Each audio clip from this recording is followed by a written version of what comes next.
The air in Abernathy's mercantile was thick with the scent of dust, dried beans, and the cloying sweetness of horehound candy kept in a jar on the counter. It was a smell Alara had come to associate with shame. For the third time that week, she stood before Mr. Abernathy, her knuckles white where she gripped the worn edges of an empty flour sack. Her two children, Caleb and Rose, clung to the folds of her faded calico dress, their small faces pale and smudged with dirt. Mr. Abernathy, a man whose belly strained the buttons of his waistcoat, peered at her over his spectacles. His expression was one of practiced impatience. "Mrs. Vance," he began, his voice a dry rustle like corn husks, "we've had this discussion. The ledger is the ledger. Credit is extended to those who can pay it back. Your husband, well, his account was settled with his passing. Yours has not yet begun. I'll have work soon," Alara whispered, the words tasting like ash in her mouth. It was a lie, and they both knew it. Redemption Gulch had no work for a widow with two small mouths to feed. The laundry service was run by the Gable sisters, and the saloon had no use for a woman who wouldn't offer more than clean glasses. "I just need a little flour, some salt pork, just enough to get by until—" her voice trailed off. "Until when?" "Until they starved." Caleb, all of 6 years old, tugged on her skirt. "Mama, I'm hungry." The words were a blade in her heart. She looked back at Abernathy, her pride crumbling into dust. The humiliation was a physical weight, pressing down on her shoulders, making it hard to breathe. "Please, Mr. Abernathy," she said, her voice cracking. My kids eat little." It was the most honest, most desperate thing she had ever said aloud. It was an admission of utter failure. The phrase hung in the stale air, a testament to her destitution. Abernathy's face hardened. Pity was bad for business. He was about to deliver his final, callous refusal when a shadow fell over the counter. A man had stepped forward from the back of the store, where he'd been silently inspecting harnesses. He was tall and lean, dressed in dusty, work-worn denim and leather. His face was weathered by sun and wind, etched with lines that spoke of solitude and hardship. He placed a heavy bag of flour on the counter with a soft thud, followed by a slab of bacon, a sack of potatoes, and 2 tins of peaches. His movements were deliberate, economical.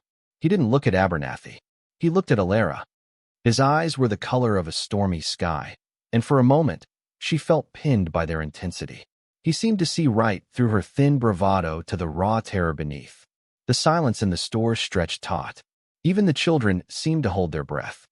Abernathy cleared his throat, sensing a paying customer. "That be all for you, Mr. Blackwood?"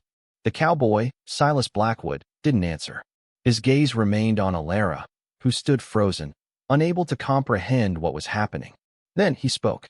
His voice was a low rumble, rough like scraped leather, but carrying a strange, unexpected gentleness. "Come home with me." They faced harsh judgment, but someone saw their true value. "Before this story unfolds, tell us, have you ever stood up for someone unfairly judged? If you believe in looking beyond the surface, hit like and subscribe." The words were not a proposition. They were not a command. They were a simple, stark statement that dropped into the silence and shattered it.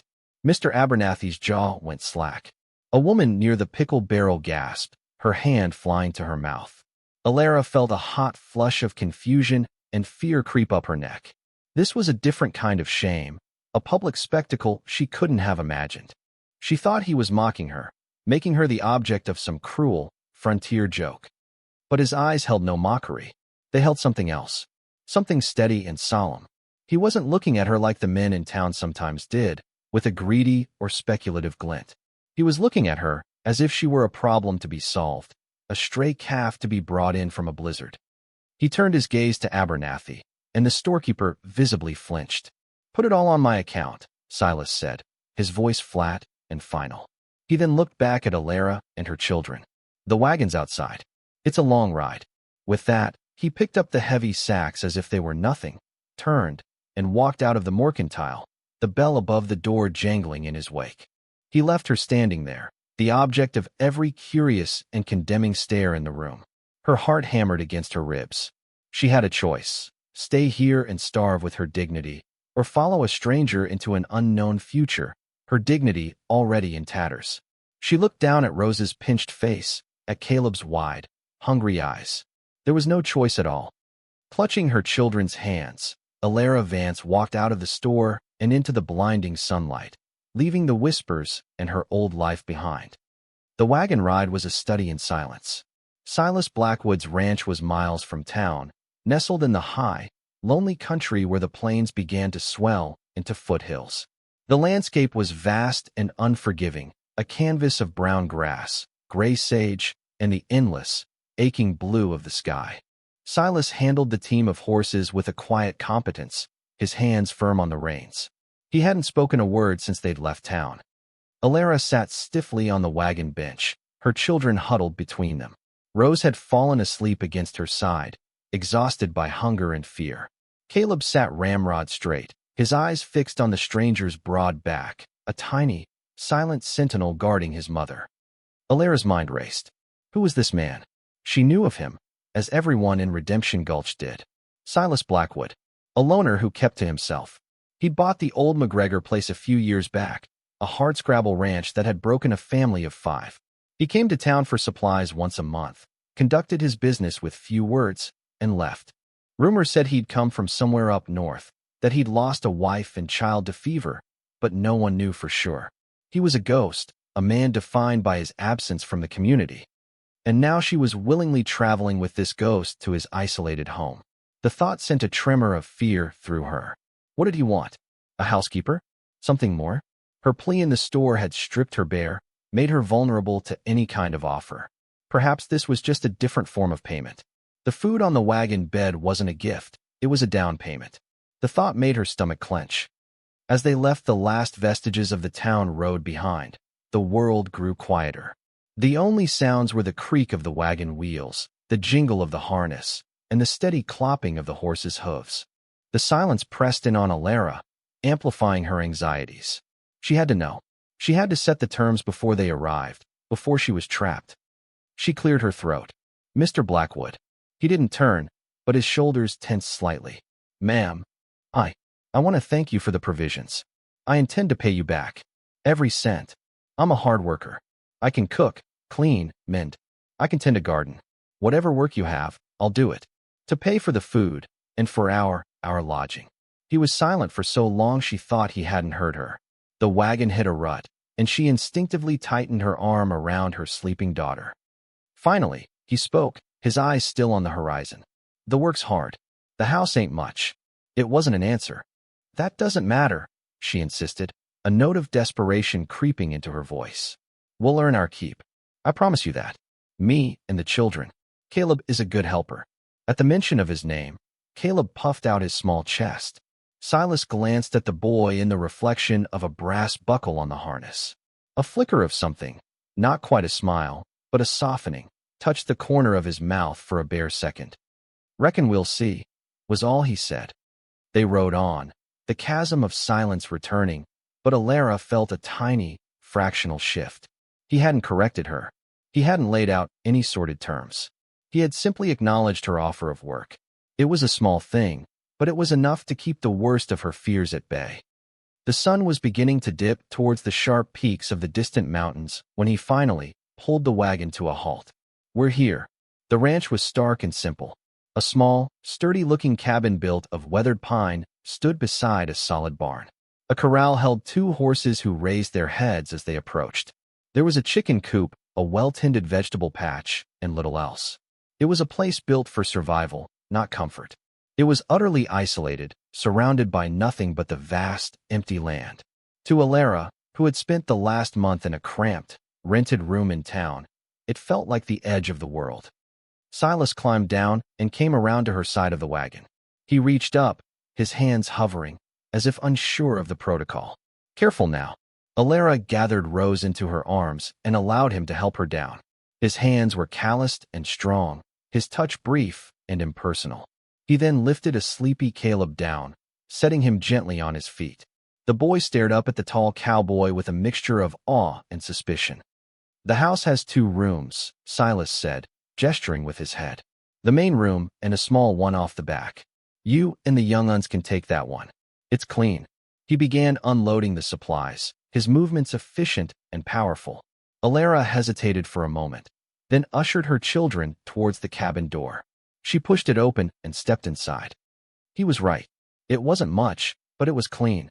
The main room held a stone fireplace, a rough-hewn table with 2 chairs, and a small kitchen area in the corner. A door led to the back room, which contained a simple bed frame with a neatly patched quilt and a small washstand. The air smelled of wood smoke and pine. It was the scent of a home, however Spartan. It was more than she'd had in a long, long time. By the time she'd settled the children in the back room, Silas had brought in the supplies and was stoking the fire in the hearth. He moved with a quiet purpose, filling a large pot with water from a bucket, adding chopped potatoes and onions from his garden. He took the bacon he'd bought and sliced thick pieces into a skillet.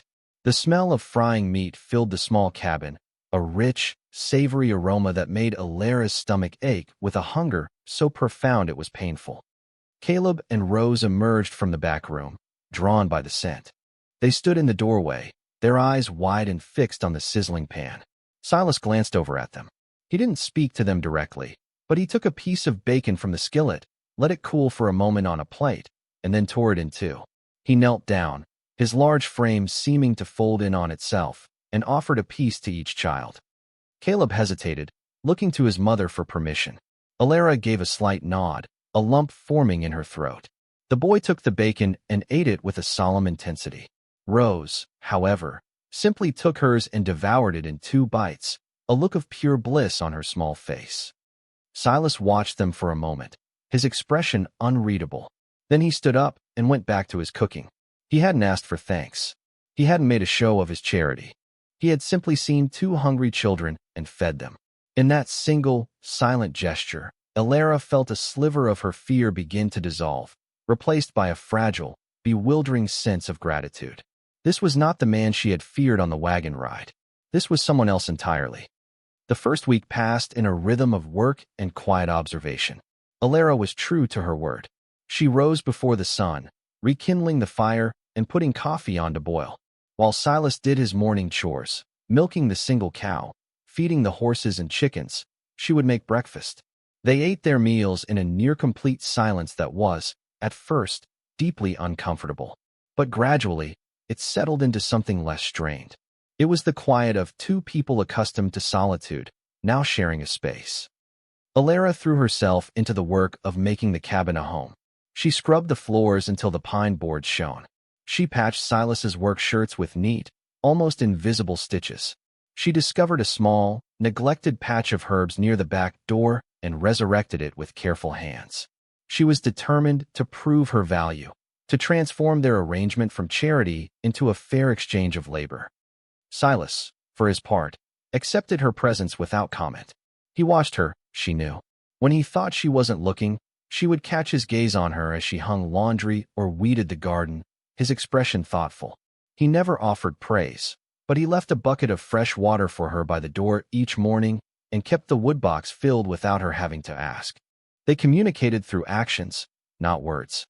The children were the bridge between their 2 silent worlds. Rose, with her innocent fearlessness, quickly decided that Silas was a fascinating, if gigantic, creature. She would follow him to the barn, chattering away, and he would listen to her stream of 4-year-old logic with a quiet patience that amazed Alara. He even carved a small, lopsided-looking bird for her out of a piece of scrap wood, which she treasured. Caleb was more cautious. He watched Silas with the serious appraisal of a 6-year-old boy trying to understand the measure of a man. He saw the way Silas was gentle with the horses, the way he could fix a broken harness with his strong, clever hands. One afternoon, Silas was mending a fence post, and Caleb ventured out to watch. After a long while, Silas looked at him. "Hand me that hammer, son." It was the first time he had addressed the boy directly. Caleb's eyes widened, and he scrambled to pick up the heavy tool. He passed it to Silas, handle first, just as his own father had taught him. Silas took it with a nod. "Good man," he said gruffly. From that day on, Caleb became Silas's shadow, helping with chores, asking 1,000 questions about branding and horses and the coyotes that yipped in the hills at night. Silas answered him in his usual clipped sentences, but he always answered. Alara would watch them from the cabin window, a strange ache in her chest. She was seeing her son with a man again, a steady, dependable presence. It was something she thought he'd lost forever. One evening, after the children were asleep, Alara was mending a tear in Caleb's trousers by the firelight. Silas sat at the table, cleaning his rifle, the metallic clicks and scrapes the only sounds in the room. "He's a good boy," Silas said suddenly, his voice startling her. "Asks a lot of questions." "His father was the same," Alara replied softly, not looking up from her sewing. "He always said a man who ain't curious ain't learning." A silence fell, but it was different this time. It was filled with the ghost of her husband, the man whose absence had defined her life for the past year. "What happened to him?" Silas asked, his voice low. Alara's needle stilled. She hadn't spoken of it to anyone. The people in town knew he'd died, but not how. "A fever," she said, her voice tight. "It came on fast. The doctor was a day's ride away. By the time he got there, it was too late. We lost the farm a few months after. I couldn't manage it alone." She set her sewing aside, her hands trembling slightly. She expected pity, or perhaps an awkward platitude. Instead, Silas just nodded slowly, his hand still on his rifle. "Fever took my wife," he said, his voice flat, devoid of emotion. "And my daughter, back in Wyoming. That was 5 years ago." He didn't elaborate. He didn't need to. In that stark, shared confession, a new level of understanding passed between them. They were both survivors of the same brutal frontier indifference.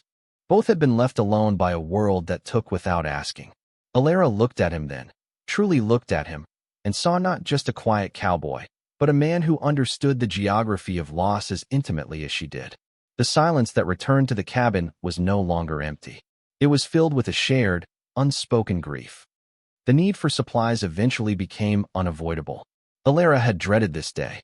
The thought of returning to Redemption Gulch, of facing the stares and whispers, filled her with a cold anxiety.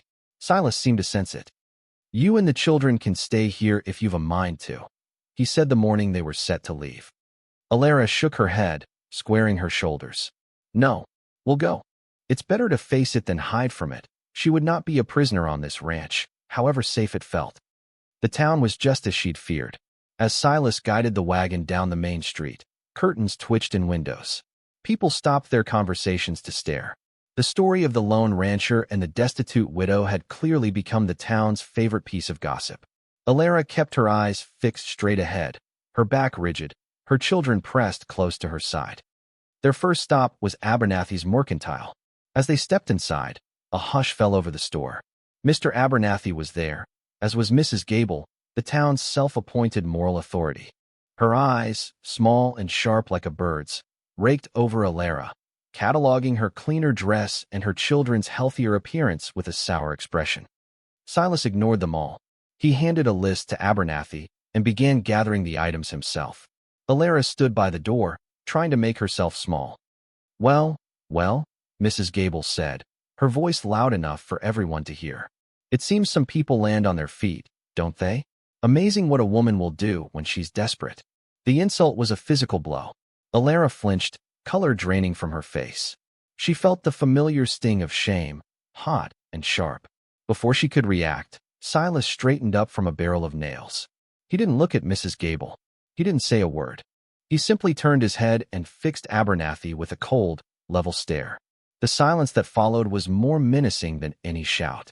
Abernathy began to sweat, fumbling with the items on the counter. Mrs. Gable's venomous smile faltered. She had expected a confrontation, a shouting match. This silent, powerful contempt was something she didn't know how to fight. Silas held the storekeeper's gaze for a full 10 seconds, then went back to his shopping as if nothing had happened. The message was clear. An insult to Alara was an insult to him. He had claimed them, not just in a physical sense by bringing them to his home, but now, publicly. He was their defender. The ride back to the ranch was quiet, but charged with a new tension. Alara's shame had been replaced by a tumultuous mix of gratitude and turmoil. She had brought this trouble to his door. His solitary, uncomplicated life was now complicated by her, by the town's judgment. "I'm sorry," she said, her voice small. "For what she said. For the trouble I'm causing you." Silas kept his eyes on the road. "She's a bitter woman with nothing better to do than stir a pot of misery. It ain't your fault. But they're talking because of me. They think." She couldn't bring herself to say what they thought. "Let him talk," he said, his voice a low growl. "Their words don't put food on the table, or keep the winter cold out. They're just noise. Means nothing out here. He gestured to the vast, empty landscape around them. He was right. Out here, the whispers of Redemption Gulch faded, lost in the wind that swept across the plains. His ranch was a fortress, and he was its stoic guardian. That night, Alara felt a profound shift inside her. The fear of Silas was long gone. The fear of the town was beginning to ebb. In its place, something new was taking root. A fierce, protective loyalty to the quiet man who had offered her a shield when she had nothing left. She realized, with a jolt, that she wasn't just grateful to him. She was beginning to care for him. The thought was as terrifying as it was undeniable. Life settled back into its rhythm, but the foundation had changed. The unspoken bond between them had been tested and had held. There were small moments of budding intimacy. A shared smile over one of Rose's comical pronouncements. The way his hand would brush hers when she passed him a plate. The comfortable silence that now felt less like an absence of words and more like a shared language. But the outside world could not be kept at bay forever. A few weeks after their trip to town, a buggy appeared on the long track leading to the ranch. It was Reverend Miller. Alara's heart sank. The Reverend was a good man, but he was susceptible to the opinions of his most vocal parishioners, namely Mrs. Gable. His presence here could only mean one thing. Silas met him on the porch, his stance wide and unwelcoming. Alara stood in the doorway, her hands twisting in her apron. "Silas," the Reverend began with a strained cordiality. "I was in the area and thought I would stop by. See how you were faring." "I'm faring fine, Reverend," Silas said, his voice flat. Reverend Miller cleared his throat, his gaze flickering towards Alara. "There has been some talk in town about your new arrangement here, with Mrs. Vance and her children." "There's no arrangement," Silas stated. "She and her children needed a place. I had 1 inch." Of course. "An act of Christian charity," the Reverend said quickly. "But you must understand how it looks, Silas. An unmarried man and a woman, living under the same roof. It is not proper. It sets a poor example. For the children's sake, something must be done." Alara felt a chill of pure dread. "What do you mean, something must be done?" she asked, her voice trembling. The Reverend looked at her with an expression of paternal pity that made her skin crawl.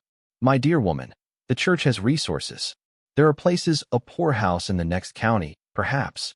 And the children, they could be placed with a good, God-fearing family who could raise them properly."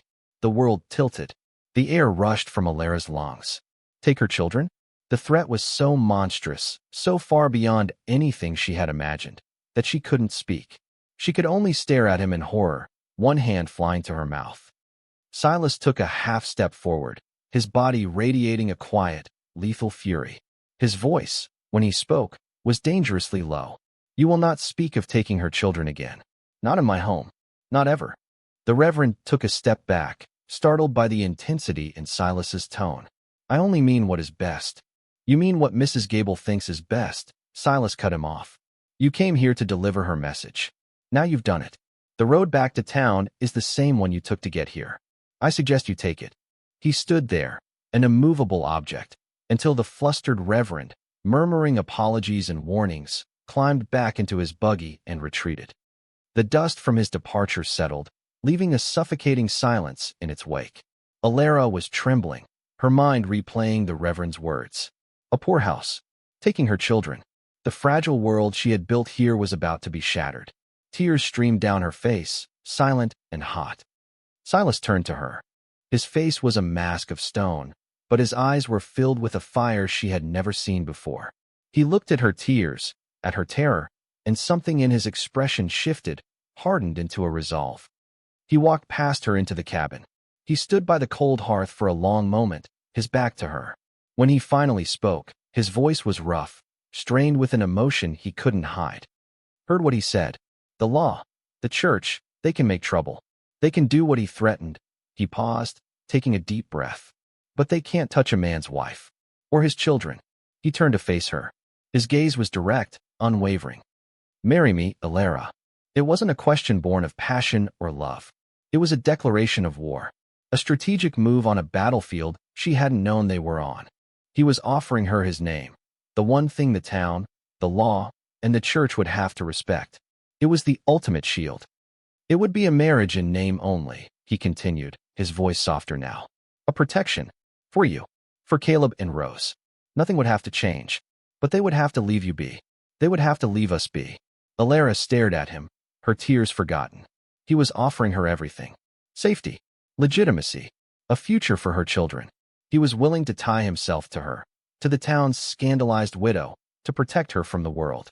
In that moment, the quiet, solitary rancher became the bravest man she had ever known. Her heart, which she had thought broken beyond repair, felt a surge of emotion so powerful it stole her breath. It wasn't just gratitude.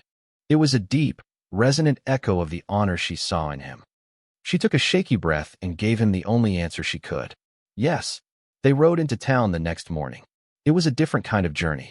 A grim determination had settled over them. This was not a trip for supplies. It was a mission. Alara sat beside Silas on the wagon bench, not as a charity case, but as his partner. Caleb and Rose, sensing the gravity of the day, were quiet, their small hands tucked into hers. As they neared the Justice of the Peace's office, they saw that a small crowd had gathered. News in Redemption Gulch traveled faster than a prairie fire. Mrs. Gable stood at the forefront, her arms crossed, her face a mask of righteous indignation. Mr. Abernathy was beside her, along with a handful of other townsfolk drawn by the promise of a spectacle. Mrs. Gable stepped forward as Silas reined in the horses. Well, Silas Blackwood, have you no shame at all? Flaunting this harlot in front of the whole town. Alara flinched as if struck. The word, ugly and vicious, hung in the air. She felt the old shame rise, threatening to choke her. She instinctively pulled her children closer. But Silas was already moving. He swung down from the wagon and planted himself directly in front of Mrs. Gable. He was taller than any man there, and his presence seemed to suck the air out of the street. "You'll watch your tongue, Martha," he said, his voice a low, dangerous rumble. "You're speaking of the woman who is to be my wife." A collective gasp went through the crowd. Mrs. Gable's jaw dropped. "Wife? You can't be serious. This beggar who couldn't even feed her own children.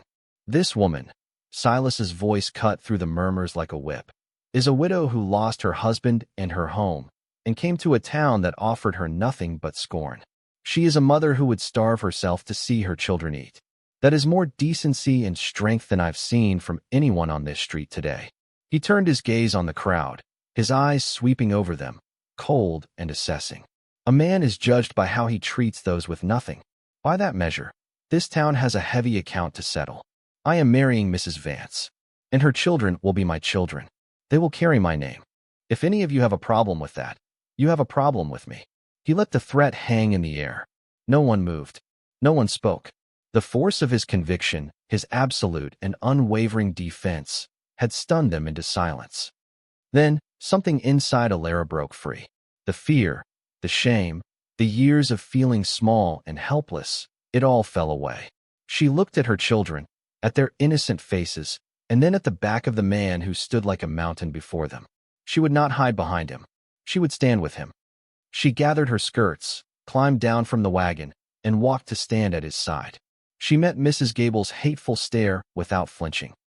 "Mr. Blackwood offered my children and me a home when no one else would offer a kind word," Alara said, her voice clear and steady, ringing with a strength she didn't know she possessed. "His decency is more than this town has shown us. I am proud to be his wife." She looked at Silas, and he turned his head slightly, his stormy eyes meeting hers. In that look, 1,000 unspoken words passed between them. Respect, alliance, and the first, tentative flicker of something deeper. Together, they turned their backs on the silenced crowd and walked up the steps to the Justice of the Peace's office, leaving the judgment of Redemption Gulch behind them on the dusty street. The wagon ride home was quiet again, but the silence was transformed. It was no longer a void to be filled but a space they shared, rich with the aftermath of the battle they had won. A thin gold band, bought from the Justice for $1, felt heavy and real on Alara's finger. The legal document, signed and sealed, lay on the seat between them. It declared them husband and wife. It declared Caleb and Rose as Silas's legal heirs. It was a shield made of paper and ink, but it felt as strong as stone. When they arrived back at the ranch, the place looked different. The afternoon sun slanted across the yard, making the humble cabin glow. It was no longer a refuge or a temporary shelter.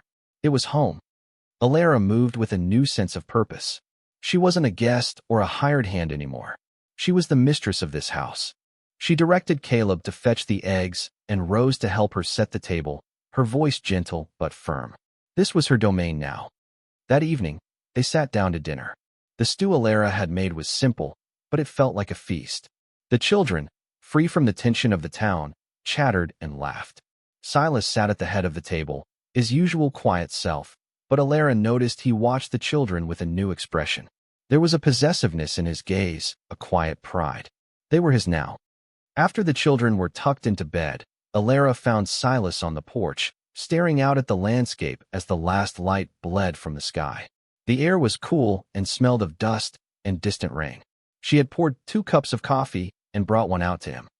He took it from her, his fingers brushing hers. The small touch sent a jolt of warmth through her.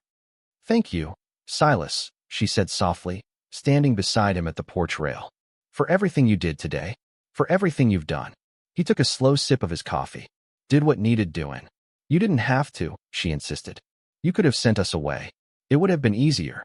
He turned his head to look at her, his profile sharp against the deepening twilight. "Easier ain't always right," he said. He looked out at the vast, dark land. This place was empty for a long time. Quiet. Too quiet.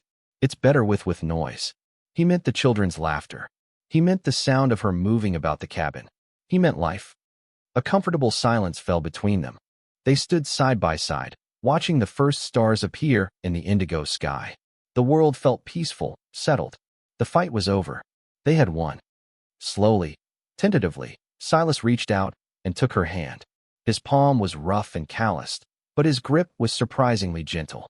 He didn't say anything, just held her hand in his, their fingers interlacing. It was a simple gesture, but it was more profound than any vow.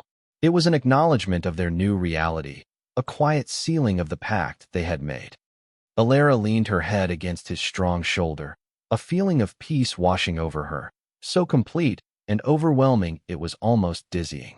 The desperate plea she'd made in the mercantile, "My kids eat little," felt like it had been uttered by another woman in another lifetime. That woman was gone.